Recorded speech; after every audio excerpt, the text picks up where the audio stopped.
जहाँ तक जम्मू कश्मीर में तालीमी निज़ाम का ताल्लुक़ है, कोविड की सिचुएशन और उसके बाद जो एनओसीज़ का मामला, स्टेट लैंड का इशू, उस वजह से सबसे ज़्यादा स्कूल आज तक बंद हो चुके हैं।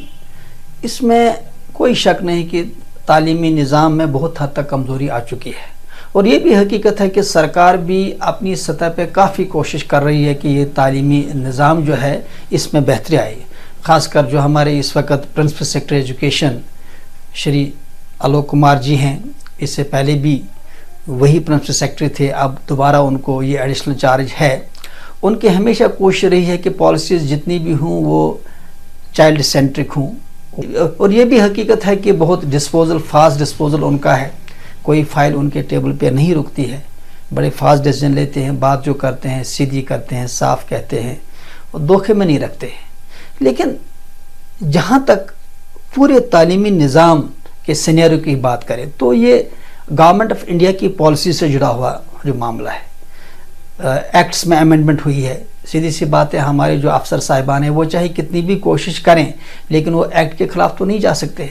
अब जल्दी में इस कदर गाइडलाइंस बन चुके हैं, इस कदर एक्ट्स में अमेंडमेंट हुई है जो किसी भी तरह से तालीमी निज़ाम के लिए, यहाँ के तालीमी निज़ाम के लिए ठीक नहीं है। इन्हीं अमेंडमेंट्स की वजह से, इन्हीं जो रोज़ाना एनओसीज़ को जो बहुत हद तक बहुत सारी एनओसीज़ को लागू किया गया है, उसकी वजह से 125 से ज़्यादा स्कूल अब तक बंद हो चुके हैं। इससे पहले आउट ऑफ स्कूल चिल्ड्रन जो बच्चों की तादाद वो ज़्यादा से ज़्यादा 20-22 हज़ार हुआ करती थी, लेकिन इस वक्त तकरीबन आउट ऑफ स्कूल बच्चे जो हैं उनकी तादाद 1.5 लाख के आसपास है। ड्रग्स का रुझान भी बढ़ता जा रहा है और जो सोशल इवल्स हैं वो भी बढ़ते जा रहे हैं।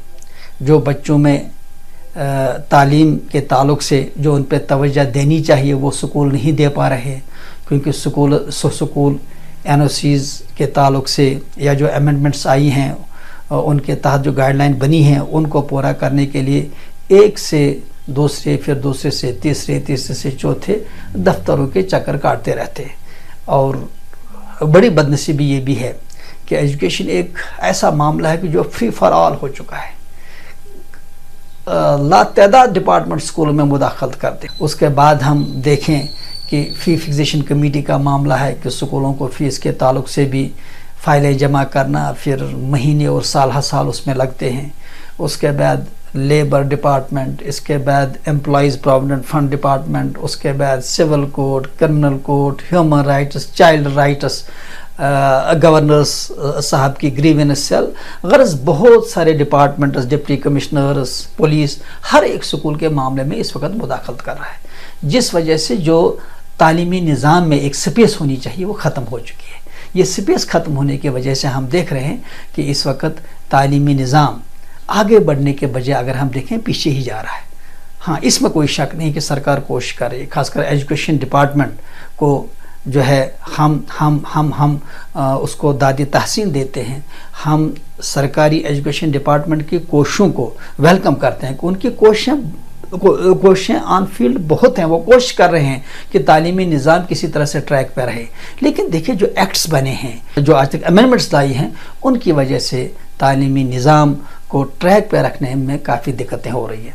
मेरी गुजारिश है, खासकर इस वक्त चूँकि आलोक जी हमारे प्रिंसिपल सेक्रेटरी हैं, वो बहुत ही डायनेमिक ऑफिशियल है, उनसे गुजारिश है, चीफ सेक्रेटरी साहब से गुजारिश है, एलजी एडमिनिस्ट्रेशन से गुजारिश है कि कम से कम एजुकेशन पॉलिसीज़ को रीथिंक करें, रिविज़िट करें, एक बार देखें क्या वजह है कि सिटीज़, टाउन्स, सिटीज़ की बात करें तो 50% बल्कि 80% से ज़्यादा बच्चे प्राइवेट स्कूलों में पढ़ते हैं। गाँव देहात में ये तकरीबन रिवर्स मामला है, वहाँ चूँकि ज़्यादा सरकारी स्कूल हैं। फिर आप इस वक्त भी देख लीजिए, सबसे ज़्यादा अगर हम देखें मिडल, प्राइमरी और जो इसके बाद सेकेंडरी सतह पे सबसे ज़्यादा प्राइवेट स्कूलों में बच्चे पढ़ते हैं। और हकीकत भी यही है कि तालीमी निज़ाम में इन्हीं क्लासों का ज़्यादा रोल जो रहता है।